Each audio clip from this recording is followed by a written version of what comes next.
봉인석에 대한 연구, 라비던전의 예를 중심으로. 자르먼 지음.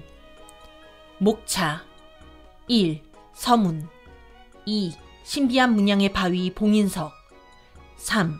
누가 봉인석을 설치했을까? 4. 봉인석의 해제 조건. 5. 봉인 해제의 실제와 현황. 6. 라비던전의 봉인석.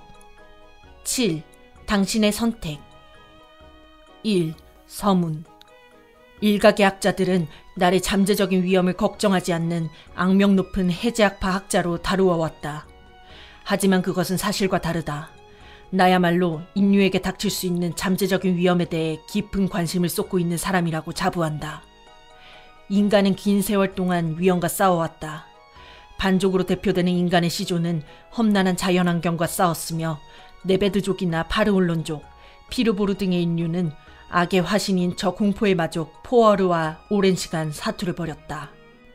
인간의 역사를 인간의 생존을 위협하는 위험과의 싸움으로 정의한다면 과연 우리의 현재를 위협하는 것들은 무엇이 있고 그런 것들에 대해 우리는 어떤 태도를 취해야 할 것인가를 분명히 인식하는 것은 인류의 번영과 미래에 대해 매우 중요한 문제가 된다. 이 책은 그러한 관심을 환기시키기 위해 쓰여진 책으로 최근 많은 이들의 관심을 끌고 있는 마족이 동물들을 조종하는 수단으로 알려진 마족 스크롤에 그려진 문양과 동일한 문양이 새겨진 바위에 대한 내용을 다루고 있다. 이 책의 목표는 그러한 문양이 그려진 바위는 무엇인가, 그리고 어떤 기능을 하고 있는가에 대한 최신의 연구 결과를 통해 그러한 바위에 대해 심층적인 이해를 제공하는 데 있다. 나는 비록 해제학파 사람이지만 최대한 중립적인 시각에서 이런 문제를 다루기 위해 본 저서에서 최선의 노력을 경주했다. 모쪼록 이 책을 통해 이러한 문양이 새겨진 바위가 무엇을 의미하고 그리고 현대의 우리들에게 무엇을 시사하는지를 생각해 볼 수 있는 기회가 되기를 바람하지 않는다. 루나사 4일 전 이멘마에서 자르먼. 2. 신비한 문양의 바위 봉인석. 당신이 만약 여러 마을을 돌아다니며 모험을 찾는 사람이라면, 혹은 마족들이 동물을 조작할 때 사용하는 마족 스크롤을 구경한 적이 있는 사람이라면 곳곳에 그 마족 스크롤과 같은 문양이 그려진 거대한 선돌이나 바위를 본 적이 있을 것이다. 이러한 바위의 존재가 처음 알려지기 시작한 것은 투아 대 다난족을 필두로 하는 인류가 번영하면서 삶의 영역을 넓혀간 모이투라 전투 이후의 일로 이런 바위는 시간의 지남에 따라 점점 더 많은 숫자가 보고되고 있는 형편이다. 정밀한 편은 아니지만 분명히 마족 스크롤에 쓰인 문양과 동일한 모양의 문양이 솜씨 있게 새겨져 있는 이 바위는 발견된 장소마다 다양한 크기를 하고 있으나 대체로 집채만하다는 표현이 어울릴 만큼 큰 크기를 하고 있다. 이것을 연구 또는 정치적인 목적으로 가까운 마을로 옮기고자 하는 노력도 번번이 시도되었지만 여러 마리의 소나 말로도 이 바위를 끌어내는 것은 무리였다. 그렇다면 과연 이렇게 커다란 바위는 어떤 이유로 이런 장소로 옮겨져 문양이 새겨진 것일까? 에린 유수의 마법학자들의 검사와 실험 결과 이 바위에는 외력에 대한 방어 주문이 걸려있다는 사실이 밝혀졌는데 이 방어 주문은 바위를 움직이거나 파괴하는 것에 저항하는 역할을 하고 있다. 더 놀라운 것은 이 바위 근처에 가면 비슷한 형태의 산염 메시지를 들을 수 있다는 점이다. 그것은 레스 페르구스 인보크 투스 시알린. 우리의 일상 언어로는 강한 힘을 가진 사람만이 봉인을 해제할 수 있다 였다. 그렇다. 이것은 다름이 아닌 봉인을 위한 목적으로 만들어진 봉인석이었던 것이다. 투시 마법을 통해 이러한 봉인석이 인근 던전 등의 구조물의 입구를 막고 있다는 사실을 확인하면서 학자들은 이것이 특정 지역으로의 출입을 통제하는 역할을 하는 일종의 아티팩트라는 결론에 도달할 수 있었다. 3. 누가 봉인석을 설치했을까? 이러한 봉인석의 또 하나의 특징은 봉인석이 설치되어 있는 위치. 모래사장이나 초원 등 근처에서 바위를 구하기 힘들거나 전혀 바위가 없을 것 같은 지역에도 이러한 봉인석이 자리 잡고 있다는 점은 현 시대에도 여전히 수수께끼로 남아있다. 몇몇 마법학자들은 이에 대해 봉인 자체가 외력에 대한 저항을 가지도록 마법적인 처치가 되어 풍화나 침식에도 견딜 수 있었던 것 아니겠냐는 가설을 내놓고 있기도 하다. 그렇다면 이런 바위를 수준 높은 마법력을 들여 설치한 사람들은 누구일까? 아직 학자들이 큰 관심을 기울이지 못했던 발견 초기부터 주변의 경관과 묘한 부조화를 이루는 이런 바위 모양의 봉인은 그 위화감 때문에 다양한 소문을 퍼뜨리고 많은 사람들의 이야깃거리가 되었다. 그중 가장 유명한 것은 마족에 의한 봉인석이라는 가설로, 이것은 바위의 표면에 누구나 쉽게 알아볼 수 있는 마족 스크롤과 같은 문양이 새겨져 있는 것으로 보아 바위가 분명 마족에 의해 만들어진 유적이 분명하다고 주장하는 설이다. 이 가설은 연구 초기에 상당한 설득력을 가지고 받아들여졌으나 사년 메시지가 다른 종족이 아닌 인류가 사용한 마법 언어의 형태를 띠고 있었다는 점에서 곧 그 타당성이 부정되었다. 정작 봉인석의 설치에 대한 중요한 단서는 모이투라 전투 이후 에린 전역의 새로운 문명의 재건이 이루어지면서 만들어진 관련 기록이 지고 있었다. 이 기록은 봉인석의 설치에 대해 진행되었던 논의를 일거에 불식시켰는데, 이 사료에 의하면 포어르와의 긴 전쟁이었던 모이투라 전쟁이 끝난 이후 특정 지역에서 포어르의 하수로 보이는 마족들의 출현이 빈번해진다는 보고가 일어나면서 에일리의 왕국에서 마족에 의한 주민들의 피해를 최소화하기 위해 왕국 마법사나 드루이드로 하여금 마족들이 출몰하는 위험한 장소에 마법적인 장치가 되어 있는 봉인을 하도록 조치하였다는 것이다. 또한 이 당시 수발된 공문서와 드루이드들의 활동을 기록한 자료에도 역시 힘의 분리와 제어에 관련된 기록이 현저히 증가했다는 점은 이러한 사실을 뒷받침하고 있었다. 그 결과 이러한 봉인석은 옛 선현들에 의해 만들어져 박혀졌다는 것이 오늘날 학계에서의 정설이다. 당시 취해진 이러한 조치는 일반 백성들에게 민생의 안정에 도움을 주는 조치로 큰 환영을 받았지만, 다른 한편으로 모험가나 학자의 탐험이나 연구에 큰 장애물이 된 것 또한 사실이다.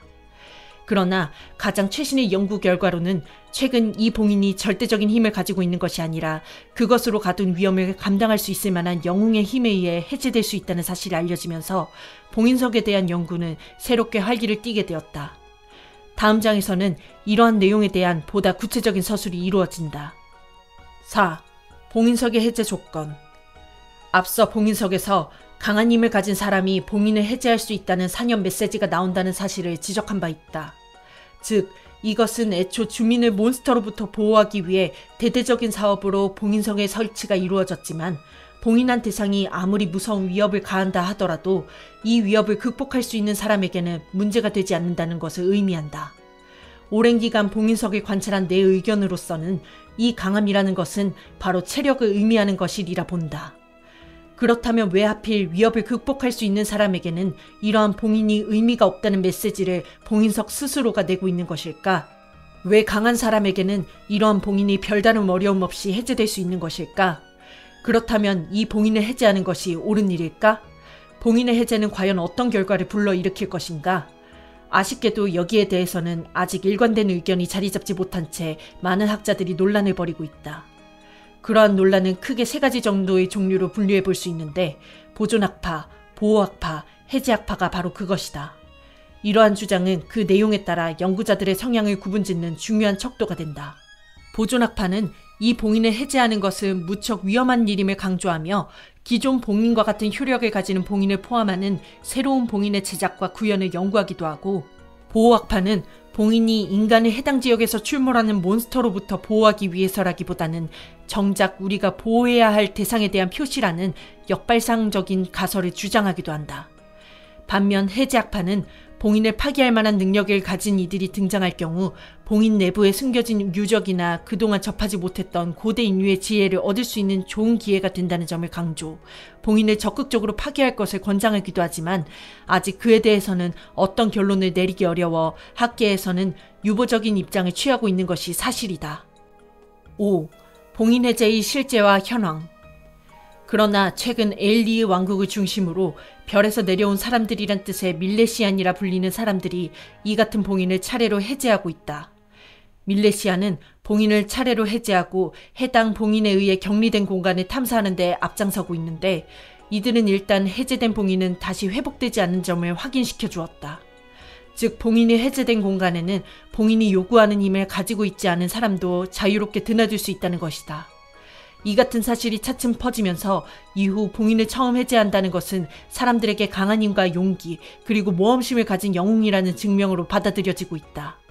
이들에 대해서는 유적을 훼손하고 던전에 비축한 자원을 소모한다는 반응도 보이지만, 이들이 충분히 봉인 내에서 발견되는 마족들과 맞서 싸울 수 있는 능력이 있는 이들이라는 사실에는 재론의 여지가 없다.